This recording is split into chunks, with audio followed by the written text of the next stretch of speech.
ये इस पेपर का सेकंड पार्ट है जिसमें हम लोग सेक्शन बी डिस्कस करेंगे। तो सेक्शन बी में कुल 5 प्रॉब्लम्स हैं, इसमें कुछ इंटरनल चॉइस भी हैं।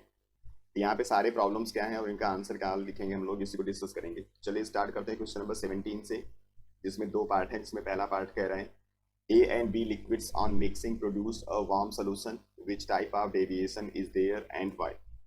तो यहाँ पे वार्म सोल्यूशन मिल रहा है। वार्म सोल्यूशन का मतलब हो गया कि जो हीट है यहाँ पे वो रिलीज हो रहा है, और जब हीट रिलीज होता है तो आपको पता है कि वहाँ पे जो डेल्टा एच होता है वो नेगेटिव होता है, और डेल्टा एच नेगेटिव होने का मतलब क्या हो गया कि ये नेगेटिव डेविएशन को शो कर रहा है। तो डेविएशन लिख दोगे नेगेटिव।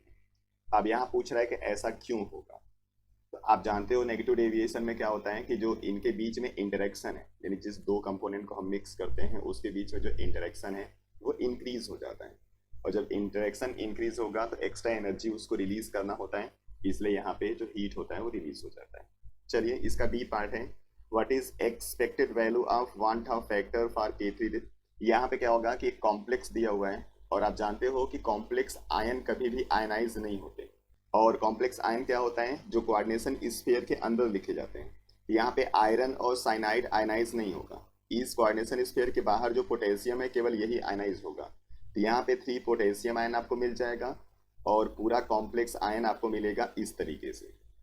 यहाँ पे 3 पॉजिटिव चार्ज है तो यहाँ पे 3 नेगेटिव चार्ज आएगा। तो 3 आयन ये और 1 आयन ये कॉम्प्लेक्स वाला मिलके कुल 4 आयन जनरेट हो रहे हैं, इसलिए यहाँ पे आपको लिखना है कि जो वन हाफ फैक्टर होगा वो 4 होगा।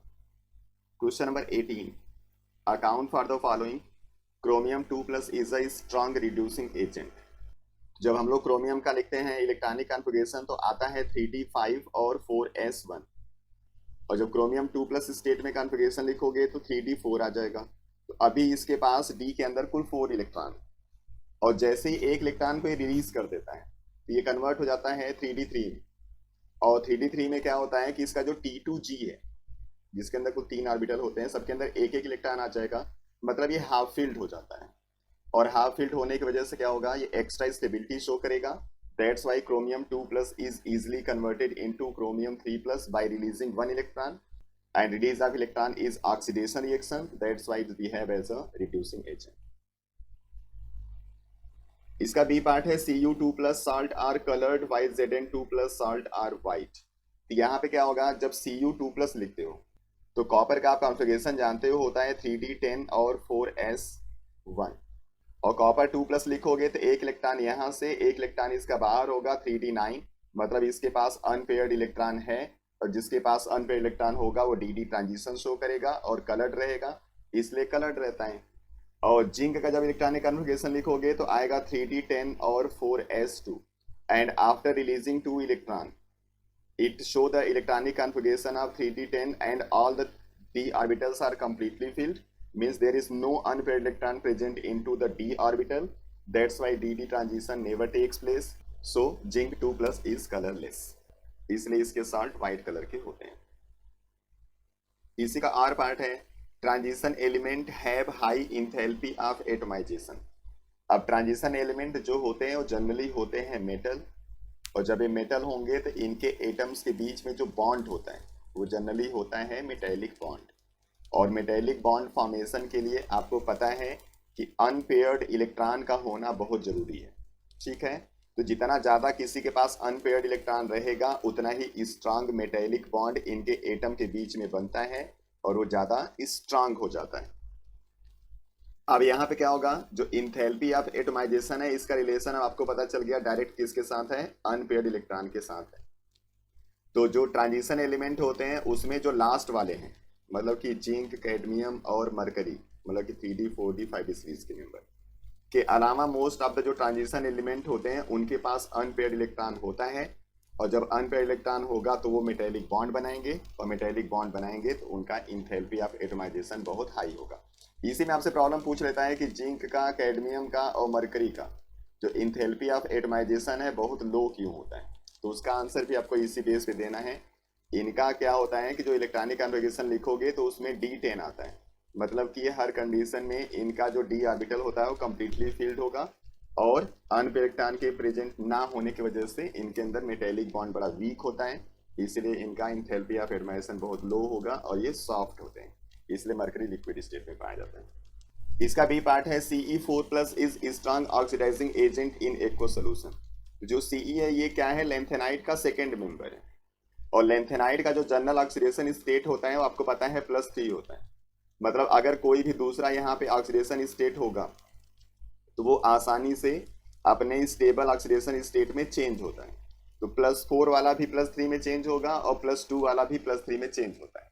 तो यहाँ पे जब +4 वाले को +3 में आप चेंज करोगे तो मतलब कि जो प्रोसेस हो गया वो कौन सा हो गया, रिडक्शन का। तो जो आसानी से रिड्यूस होगा वो बिहेव करेगा एज अ ऑक्सीडाइजिंग एजेंट। तो आपको यहाँ पे लिखना है Ce3+ is strong oxidation state than the Ce4+. That's why Ce4+ is easily converted into Ce3+ and behave as an oxidizing agent. Question number 19 है CCl bond length in chlorobenzene is shorter than CCl bond length in CH3Cl. तो जब benzene के ऊपर carbon chlorine bond को आप check करते हो तो जनरली यहाँ पे होता क्या है कि क्लोरीन अपने लोन पेयर को डोनेट करता है बेंजीन को, इसलिए इसके बहुत सारे रिजोनेटिंग स्ट्रक्चर बनते हैं।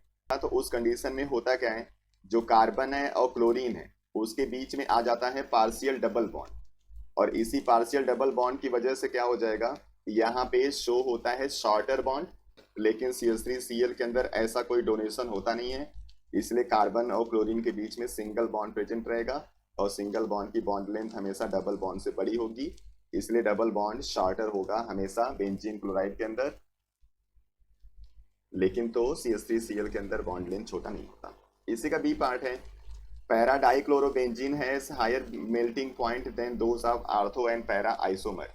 तो जब आप बनाते हो पैरा डाइक्लोरोबेंजीन मतलब कि पैरा पोजीशन पे क्लोरीन आपको लगाना होता है, ये थोड़ा सा सिमेट्रिकल स्ट्रक्चर बन जाता है बाकी आर्थो और मेटा के कंपेयर। और आप जानते हो जो सिमेट्रिकल स्ट्रक्चर होते हैं वो ज़्यादा स्टेबल होते हैं, और ज़्यादा जो स्टेबल होगा उसकी मेल्टिंग और बॉइलिंग पॉइंट दोनों हाई रहेगी, इसलिए हाई मेल्टिंग पॉइंट ये शो कर लेता है।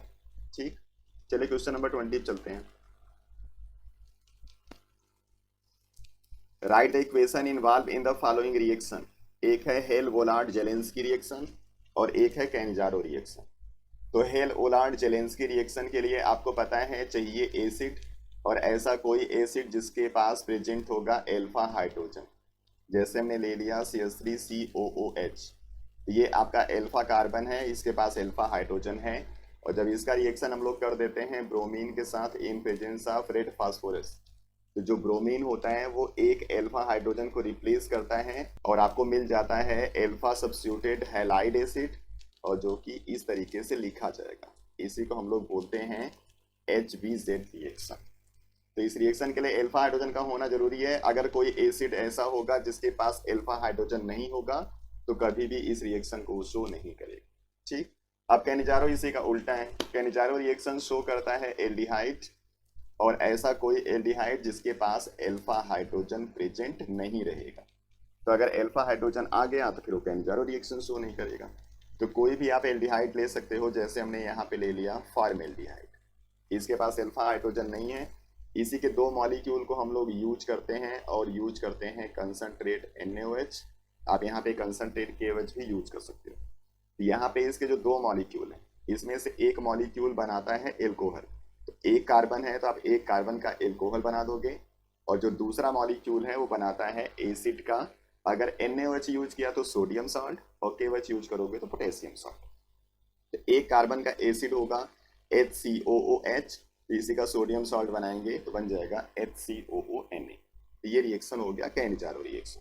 चलते हैं क्वेश्चन नंबर 21 पे। क्वेश्चन नंबर 21 में दो पार्ट हैं जिसमें कह रहे हैं what happen when D glucose treated with following. Alpha D glucose को हम लोग ट्रीट करेंगे एक बार ब्रोमीन वाटर से, एक बार एसिटिक एनहाइड्राइड से। तो चलिए सबसे पहले एल्फा डी ग्लूकोज बना लेते हैं। तो CHO CHOH 4 time and CH2OH, this one is the alpha D glucose. इसको ट्रीट जब आप करोगे ब्रोमीन वाटर से Br2H2O, ये क्या करता है, CHO को कन्वर्ट करता है COOH में, तो बन जाएगा COOH CHOH 4 टाइम CH2OH। इसको ग्लूकोनिक एसिड बोलते हैं, और ये इंडिकेट करता है कि जो ग्लूकोज के अंदर कार्बोनिल ग्रुप होता है वो एल्डिहाइड होता है। आपसे प्रॉब्लम पूछता है कि कौन सा रिएक्शन है जो इंडिकेट करेगा carbonyl group present into the glucose is aldehyde, आपको लिख देना है ब्रोमीन वाटर। ठीक है। इसका दूसरा है, जब इसी आप अल्फा डी ग्लूकोज का रिएक्शन कराते हो एसिटिक एनहाइड्राइड के साथ CH3CO ट्वाइस O के साथ, ये क्या करता है, जो OH होता है उसके H को हटाता है और यहाँ पे लगाता है एसाइल ग्रुप। एसाइल ग्रुप आपको लगाना है। अब OH आपको पता है ग्लूकोज के अंदर होता है 5 पोजीशन पे, तो उन सारे पोजीशन पे आपको एसाइल ग्रुप लगाना है, तो आपको मिल जाता है ग्लूकोज पेंटा एसीटेट। कैसे लिखेंगे इसको, CHO ऐसे ही रहेगा, CHO के साथ आपको लगा देना है COCH3 और ये लिखना है आपको 4 टाइम। उसके बाद यहाँ पे भी आपको CH2O के बाद लगा देना है COCH3, ये बन जाएगा ग्लूकोज पेंटा एसीटेट। और ये इंडिकेट क्या करता है कि ग्लूकोज के अंदर जो हाइड्रोक्सिल ग्रुप होता है वो कुल 5 होता है। ठीक है, इस तरीके से रिएक्शन हम लोग लिख देते हैं। अब हम नेक्स्ट वीडियो में आएंगे सेक्शन C के साथ, तब तक आप लोग पढ़ते रहिए, अपना ख्याल रखिए। Thank you.